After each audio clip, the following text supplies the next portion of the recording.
जय जिनेन्द्र। नमो अरिहंताणं, नमो सिद्धाणं, नमो आयरियाणं, नमो उवज्झायाणं, नमो लोए सव्वसाहुणम्। अरहंत सिद्धाचार्य पाठक साधु हैं परमेष्टिपन, सब आत्मा की अवस्थाएं आत्मा ही है शरण। अनंत शक्तियां उल्लसित यद्यपि आत्म राम, ज्ञान मात्र के ज्ञान को 47 बखान। ये प्रश्न नहीं हो जाए कि आत्मा में कितनी शक्तियां हैं, हम इसलिए ही मंगलाचरण कर रहे हैं। क्या है? अनंत शक्तियां उल्लसित यद्यपि आत्म राम, ज्ञान मात्र के ज्ञान को 47 बखान। इस शक्ति का ही निरूपण हमारी अनंत धर्मत्व शक्ति में हुआ है ना। अनंत शक्तियां उल्लसित यद्यपि आत्म राम, कितनी शक्तियां हैं आत्म राम में? अनंत शक्तियां हैं। अनंत शक्तियों का एक राजा यह आत्म राम है। ऐसे आत्म राम की हम चर्चा यहाँ से कर रहे हैं। 27 नंबर की शक्ति पे हमारी चर्चा कल चल रही थी। आज से 28 नंबर की शक्ति हमें पढ़नी है, तो हम चर्चा प्रारंभ करते हैं 28 नंबर की शक्ति की। पहले 20 से 30 तक की शक्तियों के नाम एक बार बता दीजिए। 20 से 30 नंबर की शक्ति के नाम कौन बताएगा? अपने आप ही बता दीजिए, मैं नाम लूं उससे अच्छा है। हम बता दें। हाँ हाँ बोलिए। कल बताई थी ना पुष्पा आंटी ने, तो कल बताई थी आपने। हाँ तो फिर कोई दूसरा बताइए जिसने नहीं बताई है अभी तक। सुनीता दीदी, सुनीता आंटी बताइए।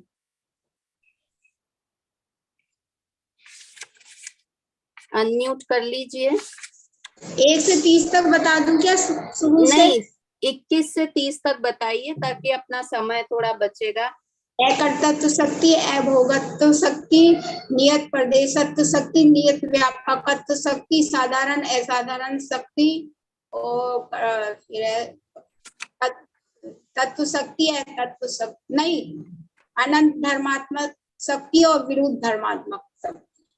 हाँ हो गई क्या सब? एक आपने वो बोली ना, कौन सी एक बोली? साधारण, असाधारण, साधारण, साधारण शक्ति, धर्मत्व शक्ति। हाँ पूरा नाम नहीं बोला था, इसका पूरा नाम। बाकी हो गई सब शक्तियां। एक बार और भी कोई बता दीजिए। कौन बताएगा? सुशीला आंटी बताइए।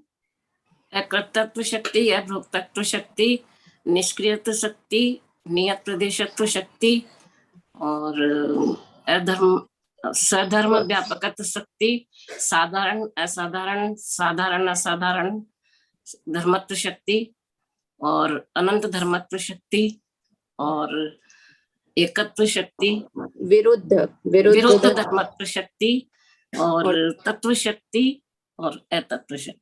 Very good, very good. बहुत अच्छे से नाम याद हो गए हैं। तो अब कोशिश करिए सब लोग 30 तक के नाम पूरे अच्छे से याद कर लें, क्योंकि हम 30 तक की चर्चा आप करेंगे और उसके बाद तो फिर बहुत ही कम रहेंगे याद करने के नाम। तो कोशिश करिए 30 तक के सबको नाम याद हो जाए। कल सुशीला आंटी ने प्रश्न भेजा था, संकोच विस्तार शक्ति पुद्गल में है या नहीं है? 2 द्रव्यों में है संकोच विस्तार शक्ति, जीव द्रव्य में और पुद्गल द्रव्य में। पुद्गल द्रव्य में तो बहुत आराम से समझ में आ जाती है। फुग्गा फूल जाता है, वापस सिकुड़ जाता है ना। और पानी को हमने एक ग्लास में रखा और वही पानी को थाली में फैला दिया, थाली में डाल दिया तो पानी फैल गया, तो विस्तार हो गया। पर प्रदेश उतने के उतने ही रहे। देखो संकोच विस्तार शक्ति में एक बात ध्यान रखने की है कि प्रदेश उतने के उतने ही रहते हैं, किंतु प्रदेशों का संकोच और विस्तार हो जाता है। नियत प्रदेशत्व शक्ति ये फिक्स करती है कि प्रदेश उतने ही रहेंगे, जितने हैं, जिस द्रव्य में जितने प्रदेश हैं उतने ही रहेंगे, किंतु उनका संकोच और विस्तार भी सिर्फ जीव और पुद्गल द्रव्य में होता है, बाकी द्रव्यों में नहीं होता है। हम प्रेग्नेंट होते हैं तो हमारा पेट फूल जाता है और बाद में वापस पेट सिकुड़ जाता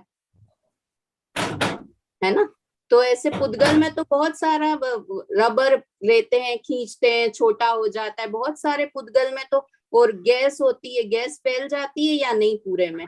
देखो ये गैस वगैरह अपन देखें तो इसमें जब हम बात कर रहे थे कि अमूर्तत्व शक्ति की, तो अमूर्तत्व शक्ति में मूर्तिक पुद्गल मूर्तिक है, उसमें स्पर्श रस गंध वर्ण होता है, उसे मूर्तिक कहते हैं। सिर्फ जिसमें वर्ण गुण हो या आंख से दिखे वो ही मूर्तिक नहीं है।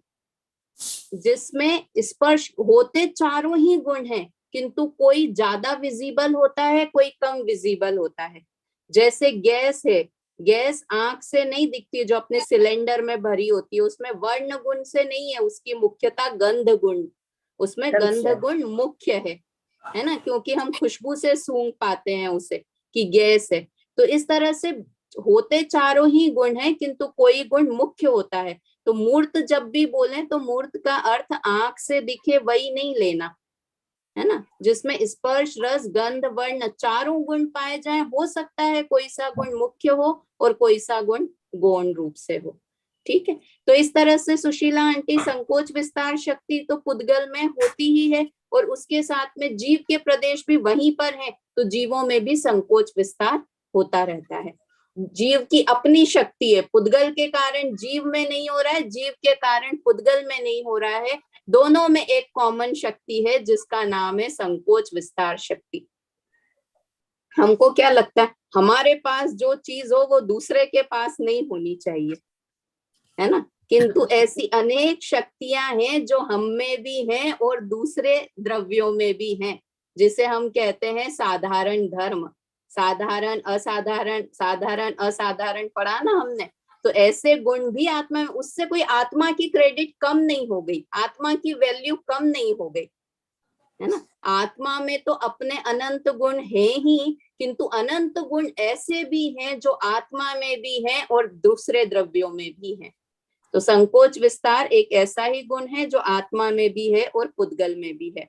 कल हमने अनंत धर्मत्व शक्ति पढ़ा था, उसमें दो बातें मुख्य थी। कौन सी दो बातें मुख्य थी?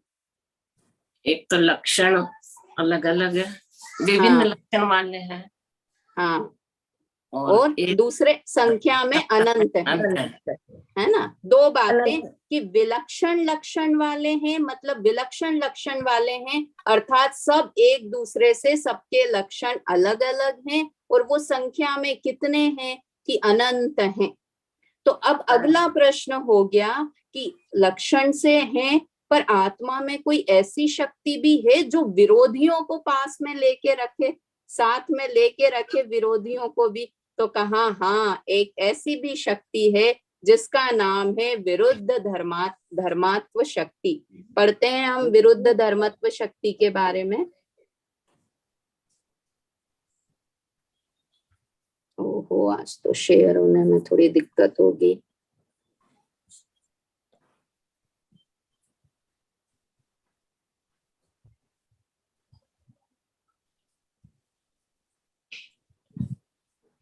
आज पेज वो वाला खुला हुआ नहीं है तो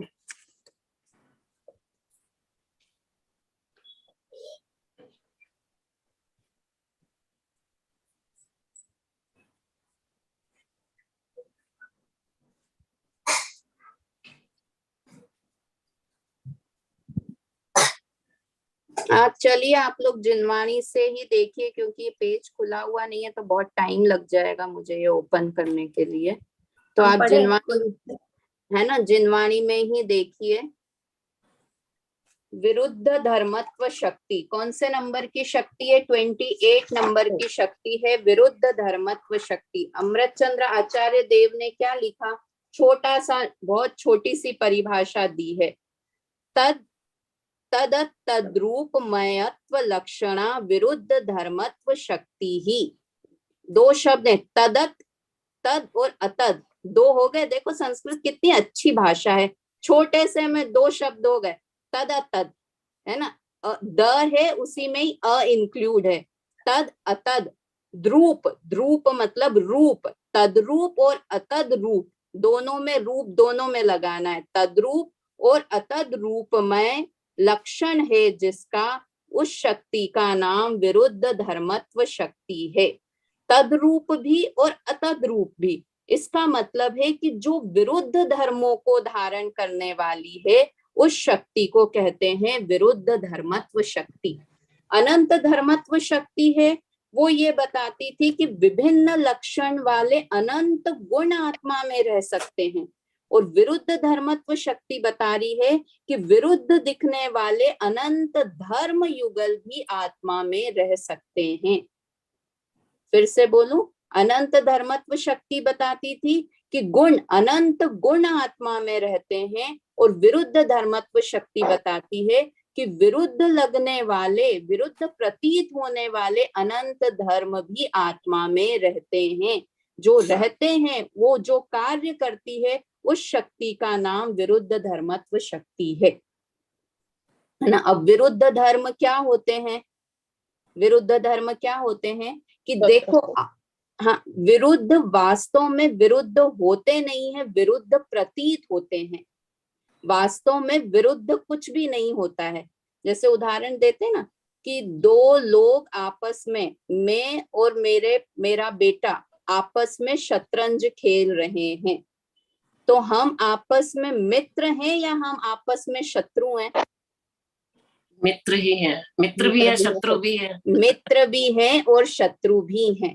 क्यों? अगर मित्र नहीं हो तो आपस में खेल नहीं सकते, है ना, झगड़ के पड़ेंगे। और अगर शत्रु नहीं हो तो जीत हार का सवाल ही नहीं होगा।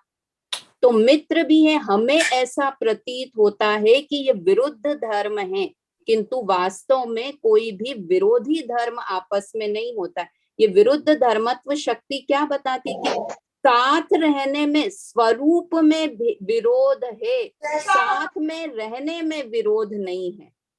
क्या कहा? दो ऐसे धर्म हो कि जिनके स्वरूप में डिफरेंस हो, किंतु उनके साथ में रहने में कोई डिफरेंस नहीं है। जैसे हस्बैंड वाइफ होते हैं। हस्बैंड वाइफ कैसे हैं? माता का उल्टा पिता, स्त्री का विरोधी पुरुष, है ना। बोलते हैं ना, विलोम शब्द याद करते थे, तो स्त्री का विरोधी पुरुष, माता का विरोधी पिता, है विरोधी स्त्री और पुरुष, किंतु स्त्री पुरुष को एक घर में साथ में रहने में कोई दिक्कत नहीं है ना। विरोध प्रतीत हो रहा है, वास्तव में वस्तु में कोई विरोध नहीं है। अभी लकीली दादा के प्रवचनों में भी अनेकांती चल रहा है, अनेकांत और शादवाद। जब हम कथन करते हैं तो हमें ऐसा लगता है जैसे यहाँ पर अनेक शक्ति आएंगी, तत् शक्ति अतत् शक्ति, एक शक्ति अनेक शक्ति। तो नाम से तो लगेगा तत् और अतत् दो अलग अलग चीजें हैं, कि तत् है वो चीज अतत् नहीं हो सकती, अतत् है वो चीज तत् नहीं हो सकती। किंतु उनमें ऐसा विरोध नहीं है। किसी अपेक्षा से बात करते हैं तो तद रूप भी सही है और अतद रूप भी सही है ना। विरुद्ध धर्मत्व शक्ति की चर्चा आई, इसलिए अपन थोड़ी सी अनेकांत और शादवाद की चर्चा करते हैं, तो थोड़ा सा ये विषय और क्लियर हो जाएगा। अनेकांत मतलब वस्तु में विरोध प्रतीत होने वाले अनेक धर्म एक साथ रहते हैं, है ना। वस्तु का स्वरूप ही ऐसा है कि उसमें अनेक विरोध रहने वाले, और उसको कथन करने वाली जो शैली होती है उसे शादवाद कहते हैं। शाद मतलब किसी अपेक्षा से, वाद मतलब कथन करना, है ना। किसी अपेक्षा से कथन करना उसे शादवाद कहते हैं। और जैन धर्म का एक एक शब्द, एक एक लाइन शादवाद है। शादवाद तेरी निशानी, अमर तेरी जग में कहानी, धन्य धन्य वीतरागवाणी, अमर तेरी जग में का, है ना। शादवाद तेरी निशानी जैन धर्म की निशानी ही है। कहीं लगा होता ना अनेकांत और शादवाद, ये जैन धर्म की परिभाषा है कि कैसा है कि वस्तु में बहुत सारे धर्म हैं जो विरुद्ध लगते हैं, किंतु उन सब धर्मों को एक साथ लेकर चलना, एक साथ रहने में कोई विरोध नहीं है, ये अनेकांत निश्चित करता है। विरोध प्रतीत होने वाले अनेक धर्म एक साथ रहें, उसमें कोई विरोध नहीं है, ऐसी वस्तु अनेकांतमयी है। वस्तु को अनेकांत बोलते हैं और उसकी शैली, उस अनेकांत वस्तु को कथन करने की शैली को शादवाद कहते हैं। जैसे समंत्र भद्राचार्य ने तो लिखा कि एक एक लाइन ऐसी है जैन धर्म की जो शादवाद से, म्यूट करिए किसका अनम्यूट है, शादवाद में लिखी हुई है, शादवाद शैली में लिखी हुई है। तो कहा आचार्य तो ऐसा हर जगह नहीं लिखते हैं कि आत्मा सिद्ध समान है, यह निश्चय नय से कहा गया है। ऐसा हर जगह लिखते हैं।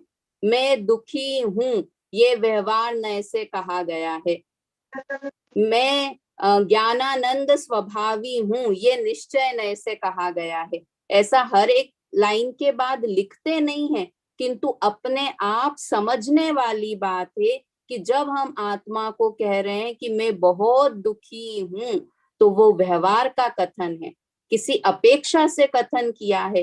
किस अपेक्षा से? कि अभी हम मनुष्य पर्याय में हैं और मनुष्य पर्याय में जन्म मरण के या बहुत दुख उठा रहे हैं, हम संसार अवस्था में हैं, इसलिए हम दुखी हैं, और निश्चय नय से हम सुखी हैं। देखो, वास्तव में कोई व्यक्ति ये कहे कि मैं सुखी हूं, वो भी पूरी तरह सही नहीं है, और कोई कहे मैं दुखी हूं, वो भी पूरी तरह सही नहीं है। क्यों सही नहीं है? मुझसे कोई पूछे पूजा जी कैसे हो, मैं कहूंगी बहुत दुखी हूँ। क्यों, क्या दुख हो गया आपको? कि अरे मेरी तबीयत बहुत, मेरा सर बहुत दुखता है, मैं बहुत परेशान हूँ, मैं तो बहुत दुखी हूँ। अच्छा अच्छा, आपके बच्चे कैसे हैं? अरे बच्चे एकदम फर्स्ट क्लास हैं, पूरे सेट है। अरे बहुत सेट है। आपके यहाँ बाइयां वाइयां टाइप? अरे उसका तो बहुत सुख है, बाइयां तो बहुत अच्छे से काम कर रही है। धन मन की कोई कमी है? अरे नहीं, उसका तो बहुत आराम है, बहुत सुख है। तो क्या कहा, दुख भी है और सुख भी है। हो सकता है कि नहीं हो सकता है कि शरीर की अपेक्षा से, अभी मतलब मैं एक पर्याय की बात करूं कि शरीर की अपेक्षा से मेरे शरीर में बीमारियां हैं, इसलिए मैं दुखी हूं, किंतु किसी एंगल से देखेंगे बाकी सब सुख सुविधाएं हैं, इसलिए मैं सुखी हूं। वास्तव में हम हर एक कथन करते हैं ना, वो किसी अपेक्षा से ही होता है, किंतु वस्तु में ऐसे अनेक धर्म एक साथ रहते हैं।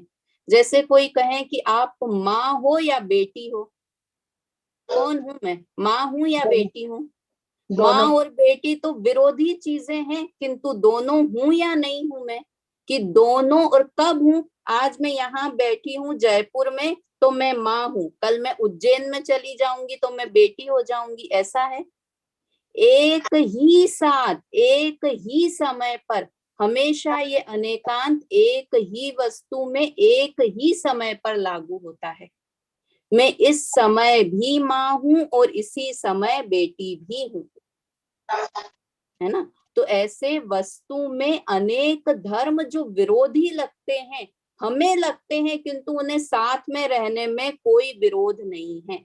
अब वो कौन से धर्म हैं उनकी चर्चा आगे आएगी, इसलिए मैं बहुत डिटेल में आत्मा के दूसरे उदाहरणों से समझा रही हूँ, क्योंकि आत्मा के उदाहरण तो इन्हीं शक्तियों में आगे आ जाएंगे कि कौन कौन से विरोधी धर्म आत्मा में रहते हैं। किंतु देखो, ऐसे विरोधी धर्म नहीं रहते हैं यहाँ पर बहुत, कि आत्मा में कोई ऐसा धर्म नहीं है कि आत्मा अपना कार्य भी करे और पर का कार्य भी करे। ऐसा कोई आत्मा में धर्म नहीं है। मतलब ये विरोधी चीजें ढूंढें, इसके लिए भी एक सही तरीका चाहिए। जैसे ऐसा आत्मा में राग द्वेष नहीं है, और आत्मा के भी है और नहीं भी है, तो ये विरोधी धर्म होगा।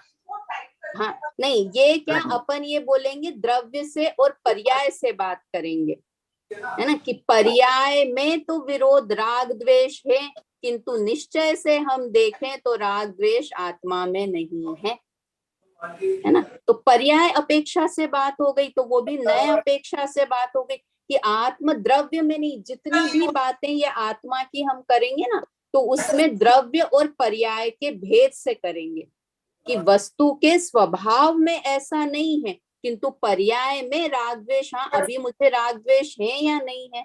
अगर राग द्वेष मुझ में अभी नहीं हो तो मैं क्यों सम्यक दर्शन का और मोक्ष का पुरुषार्थ करूं।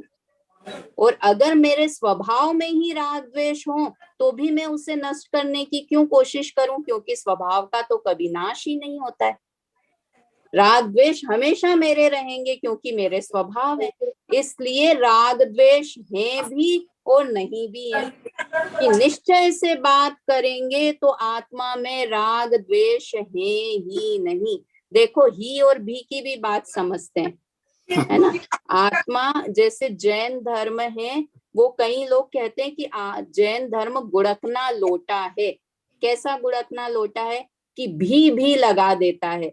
जैसे आत्मा में राग द्वेष है भी और आत्मा में राग द्वेष नहीं भी है, भी लगा दिया। आत्मा एक भी है, आत्मा अनेक रूप भी है, तो भी लगा दिया। भी जहां भी लगाते हैं तो उसे कहते हैं गुड़कना लोटा, है ना। तो ऐसा भी कहाँ लगाना और ही कहाँ लगाना, कि जब हम उस अपेक्षा का कथन कर देंगे ना, कि हम इस अपेक्षा से बोल रहे हैं कि मैं माँ ही हूं,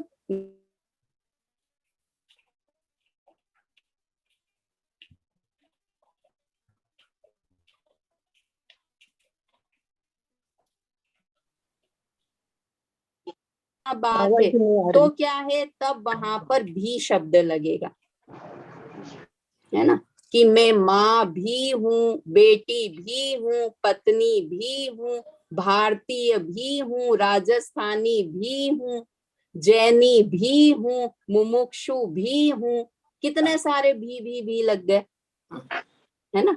अगर हम किसी अपेक्षा से बात करेंगे कि ही हूं, जब मैं बोलूंगी कि मैं धर्म की अपेक्षा से कौन सी हूं, तो मैं जैन ही हूं, है ना।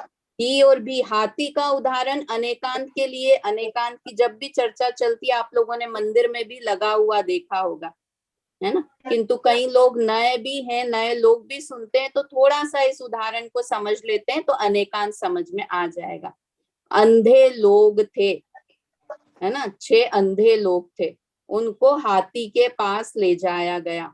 अंधे लोग कैसे पढ़ते भी हैं, समझते भी कैसे हैं, छू छू कर समझते हैं सब चीज, रीडिंग भी करते हैं वो लोग, तो छू के पढ़ते हैं, ये ए है बी है। तो ऐसे उनको हाथी के पास ले जाया गया।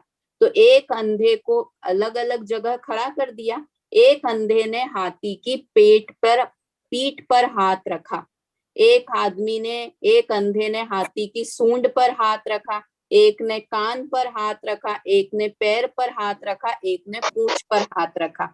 अब उन सब ने हाथ रख लिया। उसके बाद उन सबको एक कमरे में बुलाया गया कि बताओ हाथी कैसा है। तो एक ने कहा हाथी दीवार जैसा है, दूसरे अंधे ने कहा हाथी खंबे जैसा है, तीसरे अंधे ने कहा हाथी पंखे जैसा है, हाथ का पंखा होता है ना, चौथे ने कहा हाथी सांप जैसा है, पांचवे ने कहा हाथी रस्सी जैसा है। अब बताओ वो पांचों सही बोल रहे थे या झूठ बोल रहे थे? सही भी बोल रहे थे, पांचों सही बोल रहे थे और पांचों झूठ भी बोल रहे थे और पांचों सही भी बोल रहे थे। झूठ कब बोल रहे थे कि अगर सिर्फ हाथी को दीवार जैसा ही मानेंगे, वो कहे नहीं नहीं हाथी तो दीवार जैसा ही है, तो क्या हो गया, क्रॉस लगा दिया, गलत। अगर वो बोले हाथी दीवार जैसा भी है, किस अपेक्षा से, कि उसका पेट दीवार जैसा है। हाथी खंबा जैसा भी है, किस अपेक्षा से, उसके पैरों की अपेक्षा से, कि उसके पैर खंबे जैसे हैं। हाथी सांप जैसा भी है, किस अपेक्षा से, कि उसकी सूंड सांप जैसी है। पंखे जैसा है, कि कान की अपेक्षा से। तो इसलिए अगर अपेक्षा लगाकर बोलेंगे तो कोई भी बात गलत नहीं है। जब ये निश्चयाभासी या व्यवहाराभासी कोई जीव हो जाता है ना, तो क्या होता है कि वो एक पक्ष को ही समझ लेता है कि आत्मा शुद्ध ही है, ऐसा समझ लिया तो निश्चयाभासी हो गया। अब शुद्ध होने का प्रयत्न ही खत्म हो गया, क्योंकि शुद्ध ही है। किंतु अपेक्षा से समझता कि निश्चय ने ऐसे कहा है मैं शुद्ध हूँ, किंतु पर्याय में तो अशुद्धता है ना, और पर्याय की अशुद्धता खत्म करनी है मुझे, इसलिए पर्याय में की अशुद्धता है। सम्यक एकांत मानना पड़ेगा ना। सम्यक एकांत फिर क्या है? सम्यक एकांत माने बिना सम्यक दर्शन नहीं होता। हाँ, तो एक बार पर नए तो पूरे एक बार, इसलिए नए के चक्र में घुसना भी है और नए चक्र से निकलना भी है।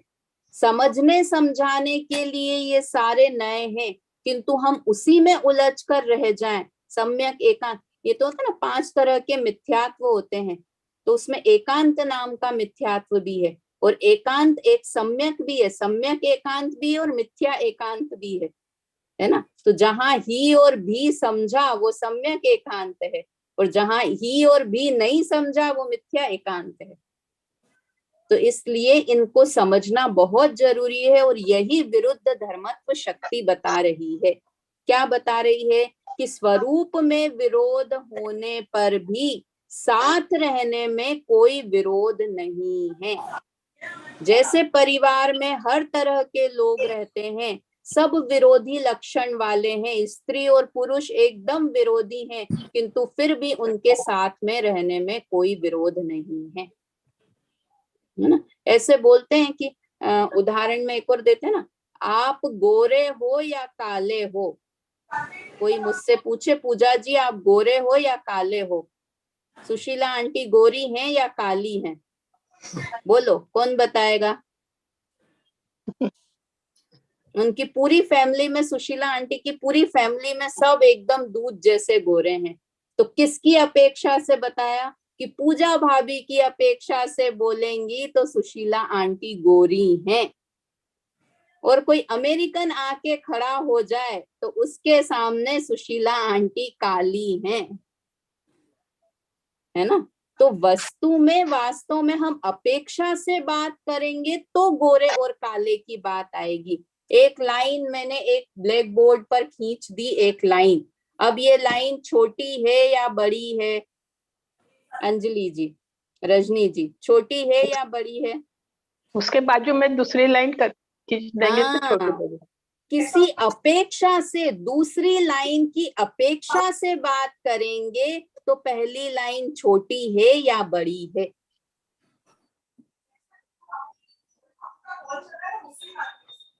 आवाज नहीं आ रही आपकी। किस अपेक्षा से बात कर रहे हो वो अपेक्षा समझनी जरूरी है। तो आत्मा में अनेक धर्म रहते हैं, एक धर्म भी है, अनेक धर्म भी है, किंतु जब द्रव्य अपेक्षा से बात करेंगे तो आत्मा एक ही है, और पर्याय अपेक्षा से बात करेंगे तो आत्मा अनेक रूप ही है ना। इसलिए ही और भी को समझना बहुत, किंतु जैसे बताया ना कि विरुद्ध धर्म लगाने में भी, बेला भाभी, बीना आंटी, विरुद्ध धर्म लगाने में भी बहुत केयर आप लगानी पड़ती है। कि हम कहें आत्मा में, आपने कहा कि सब, तो आत्मा में कर्ता शक्ति भी है, और कर्ता शक्ति है तो आत्मा अपना भी कर सकता है और पर का भी कर सकता है। ऐसी आत्मा में कोई शक्ति नहीं है। तो कैसी है? कि अपना काम करे और पर का काम नहीं करे, ऐसी विरुद्ध धर्मत्व शक्ति है।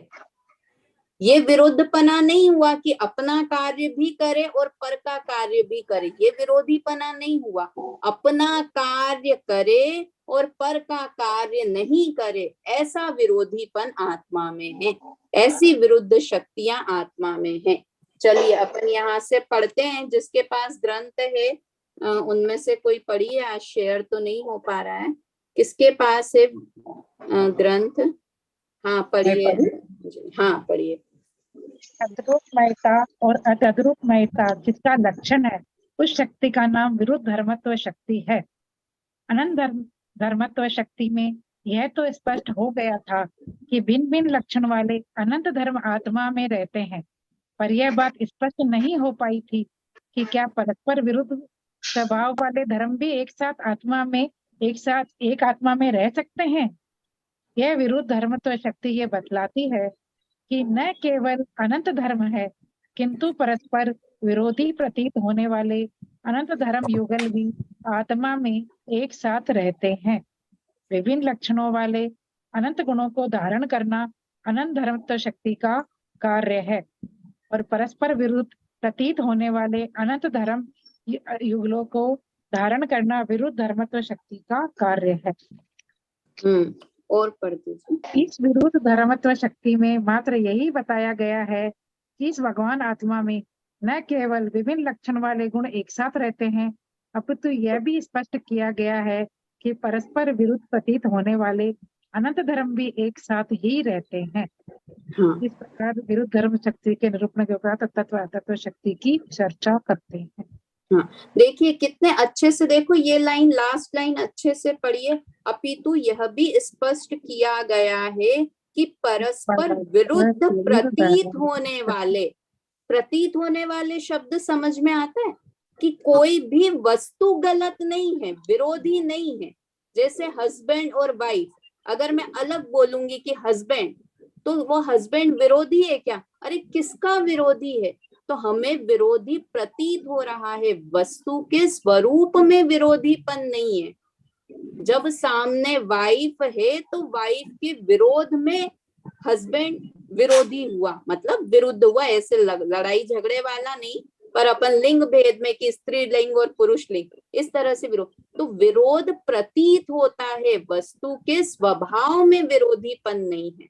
तो अनंत धर्मत्व शक्ति बता रही थी कि अनंत गुण आत्मा में एक साथ रहें, ये कार्य जो करती है वो अनंत धर्मत्व शक्ति है। और विरुद्ध धर्म आत्मा में एक साथ रहे, ये जो मैनेज करती है वो विरुद्ध धर्मत्व शक्ति है ना? कितना प्यारा, एकदम सही, किसी के भी ऊपर ज्यादा बोझा नहीं पड़ जाए।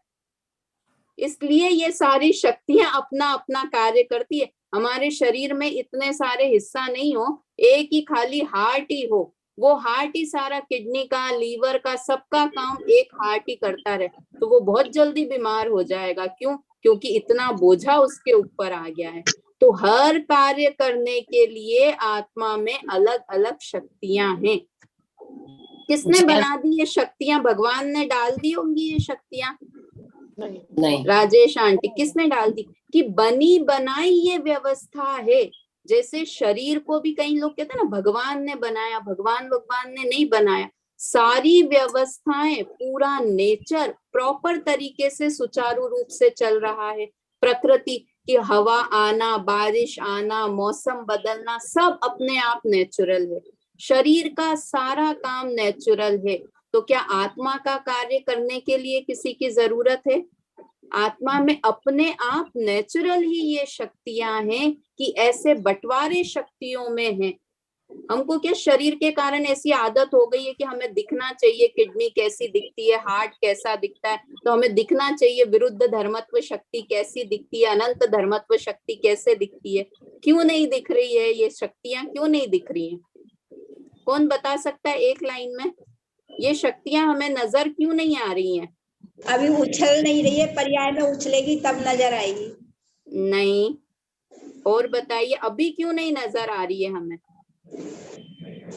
क्योंकि इन सब में अमूर्तत्व शक्ति का रूप है।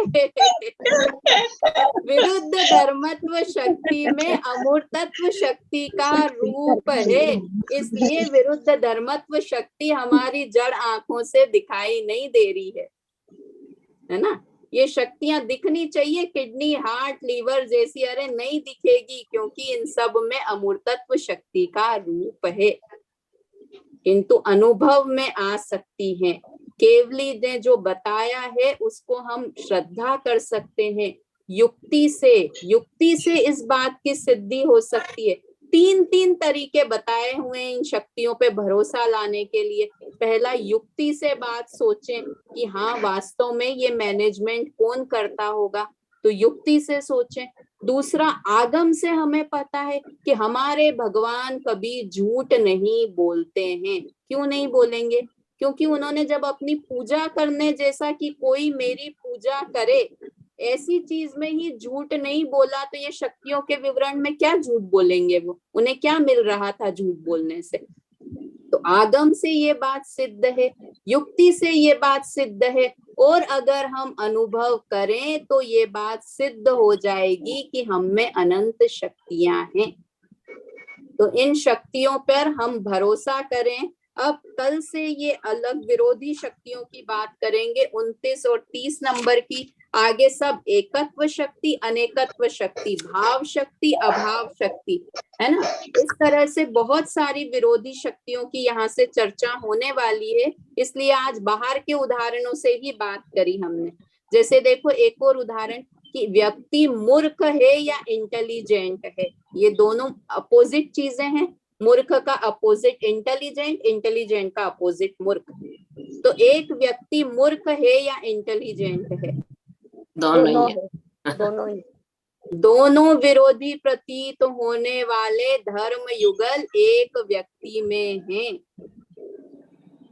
ना। बच्चे कितनी बार बोल देते हैं, क्या मम्मी आपको बिल्कुल कुछ नहीं आती टेक्नोलॉजी, तो उसकी अपेक्षा से मूर्खता है। और इंटेलिजेंट है कि भाई मैं खाना बहुत अच्छा बना लेती हूँ, उसमें मैं इंटेलिजेंट हूँ। अगर हम ये विरोधी धर्म एक साथ रहते हैं ये समझने लगे तो संसार में रहना भी बहुत सरल हो जाए। किसी को हम नीचा है या नहीं देखेंगे कि अरे वो उस अपेक्षा से मूर्ख है किंतु कितनी सारी क्वालिटी उसमें है ना। तो ऐसे विरोधी प्रतीत लगा के देखना, सोचना, विचार करना कि दिखती है या नहीं विरोधी चीजें भी एक साथ व्यक्ति में रहती है या नहीं। हाथ पीछे से काला आगे से सफेद है, एक साथ रह रहा है, क्या दिक्कत है ना। इस तरह से बहुत विरोधी शक्तियां एक साथ रह सकती हैं। उन शक्तियों की चर्चा हम यहाँ से करेंगे। एक बार आज 47 शक्तियों की जो लाइनें हैं वो यहाँ से दोहराते हैं अपन। आप लोगों के पास मोबाइल में है, मोबाइल में से निकाल लीजिए। हम यहाँ से, क्योंकि काफी सारे दिन हो गए उसे बोलने के लिए, मुझे रोज विकल्प रहता है, आज है 2-4 मिनट क्लास के, बोलते हैं हम लोग। जीवत से ही आत्मा जीता कभी मरता नहीं, चिति शक्ति से चेतन रहे, यह जड़ कभी होता नहीं। भेदों रहित सामान्य सत्ता, निज दिखे दर्शी शक्ति से, हर वस्तु को सविशेष जाने, ज्ञान शक्ति सदैव से। यह आत्मा सुख शक्ति से सुख रूप रहता सर्वदा, निज द्रव्य गुण पर्याय को निज वीर्य से रचता सदा। इसका प्रताप न होय खंडित, अजब प्रभुता जीव की, सब गुण सभी में व्यापते, यह आत्म शक्ति सदैव की। सब लोक और अलोक की सामान्य सत्ता देखता, हर द्रव्य गुण पर्याय को प्रत्यक्ष युगपद जानता। सब गेय झलके ज्ञान में, ऐसी रहे नित स्वच्छता, नित स्वयं में ही स्वयं को प्रत्यक्ष कर आस्वादता। कौन सी शक्ति है ये वाली? नित स्वयं में ही स्वयं को प्रत्यक्ष कर आस्वादता। प्रकाश शक्ति, अनुभव में आत्मा आ सकता है। संकोच बिन पर्याय में परिपूर्ण रीति विकास हो, पर से न इसमें कार्य कार्य हो पर कार्य का कारण न हो। अकार्य कारणत्व शक्ति है ना। जाने स्वपर को वा स्वपर के जानने आय भी, नहीं त्यागता कुछ भी कभी, नहीं ग्रहण करता कुछ कभी। घटता न बढ़ता आत्मा, एक रूप रहता नित्य रे। हर समय उपजे नष्ट हो, फिर भी सदा ध्रुवता धरे। उत्पाद व्यय धर ध्रुवता सहित नित परिणमित हो आत्मा। इस स्पर्श से मरणादि बिन रहता अरूपी आत्मा। जड़ कर्म कृत रागादि का यह आत्मा करता नहीं। रागादि भावों का कभी यह जीव भोगता भी नहीं। निष्क्रिय स्वभावी आत्मा निष्कंप रहता है सदा। निश्चित असंख्य प्रदेश ही आत्मा के सर्वदा। स्वद चारित्र दर्शन ज्ञान सुख बल आदि में नित व्याप्त है। द्रव्य के सम असम एवं सम असम की शक्ति है। नित लक्षणों युत विविध विध अनंत धर्मों सहित है। इस रूप नहीं इस रूप भी ऐसा विरोधीपन में सम असम एवं सम असम की शक्ति है। ठीक है, चलिए अभी जिनवाणी स्तुति करके खत्म करते हैं चर्चा। भाव मरण से त्रस्त प्रतीक्षण, मेरे घट में अमृत घोलो।